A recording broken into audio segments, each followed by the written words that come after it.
औज़ुबिल्लाहिमिनश्शैतानिर्रजीम बिस्मिल्लाहिर्रहमानिर्रहीम। शुरू अल्लाह ताला के बाबरकत नाम से जो बड़ा मेहरबान और नहायत रहम करने वाला है। अगर आप लोगों ने अभी तक मेरे चैनल को सब्सक्राइब नहीं किया और आप चाहते हैं कि हर आने वाला लेक्चर आपको मिलता रहे तो अभी इस चैनल को सब्सक्राइब कर लें। मैं हूँ वकार नज़ीर। आज हम कॉस्ट अकाउंटिंग का जो टॉपिक सीखने वाले हैं वो है cost of goods sold statement. Actually आज हम इसके फॉर्मेट को समझेंगे, cost of goods sold statement prepare कैसे करते हैं। ऐसा कभी नहीं हुआ कि कॉस्ट अकाउंटिंग में जब भी पेपर हो और ये क्वेश्चन सेलेक्ट ना हो, ऐसा नहीं हुआ। हमेशा जो है वो cost of goods sold statement से क्वेश्चन आता है। एक बहुत अहम टॉपिक है। आज हम फॉर्मेट को समझेंगे कि cost of goods sold statement कैसे प्रिपेयर करते हैं, और यकीनन अगर ये फॉर्मेट आप लोगों को आता होगा तो आप इजीली क्वेश्चन को अटेम्प्ट कर सकते हो, या हम कह सकते हैं कि क्वेश्चन को अटेम्प्ट करने के लिए फॉर्मेट हमें तैयार होना चाहिए, और ना सिर्फ तैयार होना चाहिए बल्कि हमें समझ होनी चाहिए कि actually cost of goods sold statement क्या है, कॉस्ट ऑफ गुड्स सोल्ड क्या है और इसको हम क्यों प्रिपेयर करते हैं। चलें जी, स्टार्ट करते हैं। सबसे पहले देखें, हम फॉर्मेट को समझेंगे कि फॉर्मेट है क्या। ठीक है, मतलब फॉर्मेट क्यों प्रिपेयर करते हैं और cost of goods sold statement कहाँ बनाई जाती है और कॉस्ट ऑफ गुड्स सोल्ड है क्या। सबसे पहले देखें, हम एक फैक्ट्री की एग्जांपल लेंगे जहाँ पर ये complete cost of goods sold statement बनती हो। जाहिर सी बात है, कोई रॉ मटेरियल का जिक्र हो रहा है तो ये cost of goods sold statement हमेशा कहाँ पर प्रिपेयर की जाती है, किसी मैन्युफैक्चरिंग फर्म प्रिपेयर करती है इसको। हम एक एग्जांपल लेंगे। पहले तो एक प्लास्टिक की जूती बनाने वाली फैक्ट्री की मैं आपको एग्जांपल दूंगा, फिर उसके बाद आप फॉर्मेट को समझेंगे तो इंशाल्लाह ताला आपको बआसानी फॉर्मेट समझ आ जाएगा। देखें, एक प्लास्टिक की जूती चप्पल बनाने वाली फैक्ट्री को मैंने विज़िट किया। इसको cost of goods sold statement को समझने के लिए वो आपके साथ डिस्कस करता हूँ।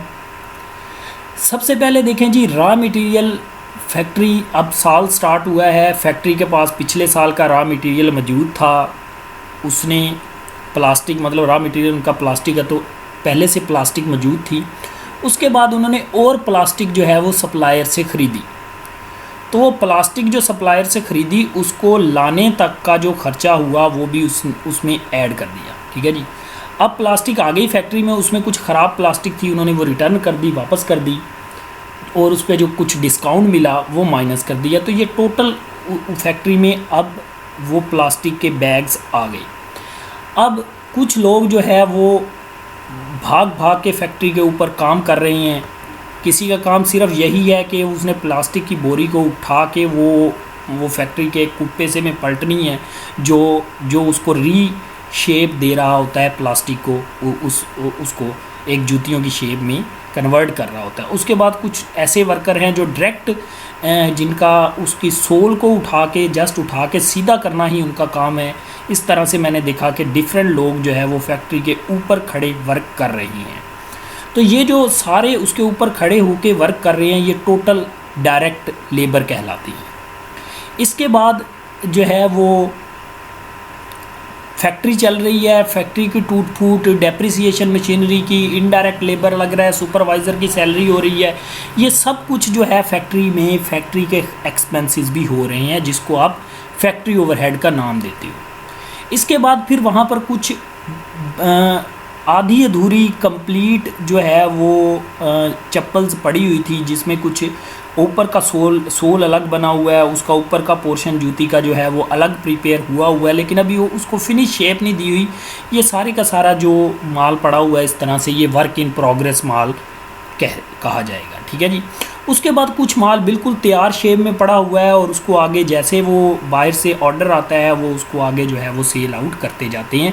तो ये एक फैक्ट्री का प्रोसेस है। इसी प्रोसेस को, मतलब एक रॉ मटेरियल से लेकर जूती की शेप में बन के तैयार होने तक का जो एक्सपेंस होगा उसको कॉस्ट ऑफ गुड्स सोल्ड कहेंगे। मतलब सेल होने से पहले तक के, बन के तैयार होने तक के जितने खर्चे हैं कॉस्ट ऑफ गुड्स सोल्ड। देखें जी, अब हम फॉर्मेट को समझते हैं।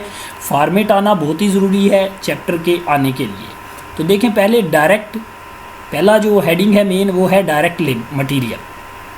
सबसे पहले मैंने जैसे बताया पिछले साल का जो मटेरियल बचा हुआ है वो आपका डायरेक्ट मटेरियल आ जाएगा। उसी से ज़ाहिर सी बात है फैक्ट्री चलेगी नहीं और डायरेक्ट मटेरियल आप परचेज़ करोगे।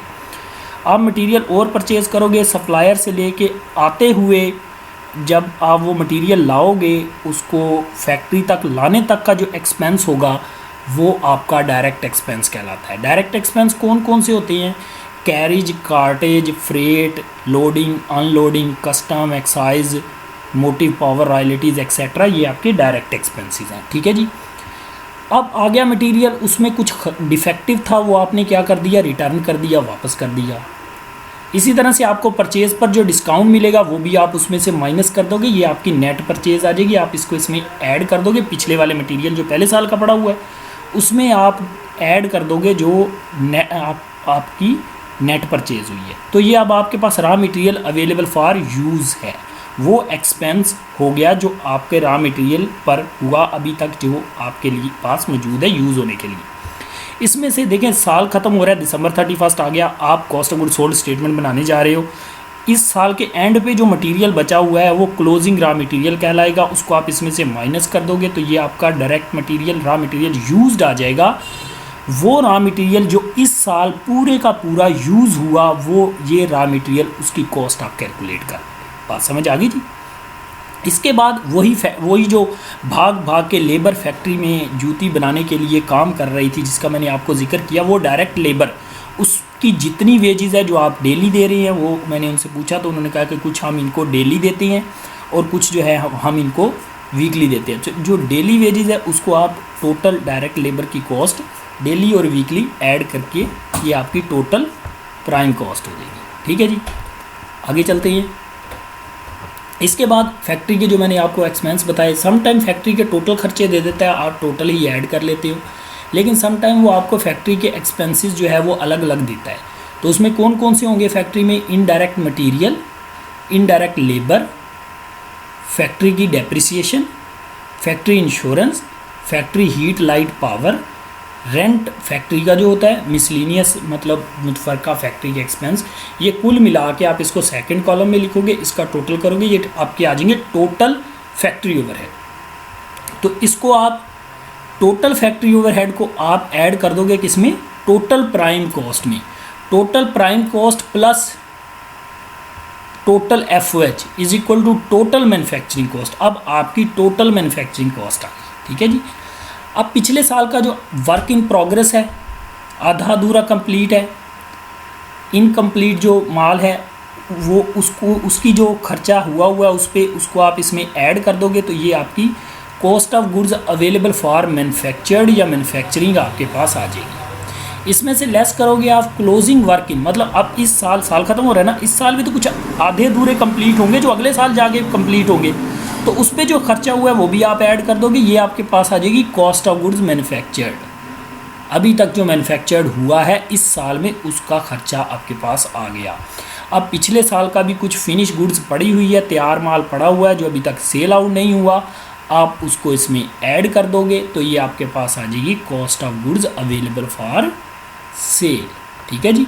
लेस कर दोगे इसमें से finish goods, closing finish goods जो साल के एंड पे, इस साल जो देखिए आप स्टेटमेंट बना रहे हैं, इस साल कुछ माल आपका जो बन के तैयार हो गया है और वो पड़ा हुआ है, अभी आप सेल आउट उसको नहीं कर रहे, तो वो आपका क्लोजिंग फिनिश गुड्स है, आप उसको इसमें से माइनस कर दोगे, ये आपकी कॉस्ट ऑफ गुड्स सोल्ड आ जाएगी। मतलब आपने जो चीज़ बेची आज 20 रुपये की, अगर वो 15 की बनी है तो वो उसकी कॉस्ट ऑफ गुड्स सोल्ड है। आज चीज़ के बन के तैयार होने तक का खर्चा कॉस्ट ऑफ गुड्स सोल्ड कहलाता है। इसके बाद के एक्सपेंसेस की हम बात करेंगे बाद में, नेक्स्ट लेक्चर में इंशाल्लाह ताला हम इसकी इनकम स्टेटमेंट सीखेंगे। तब तक अगर आप लोगों ने मेरे चैनल को सब्सक्राइब नहीं किया तो इसको सब्सक्राइब कर लें ताकि नेक्स्ट लेक्चर आप तक पहुंचते रहें जो भी आएँ। Thank you very much. अल्लाह हाफिज़।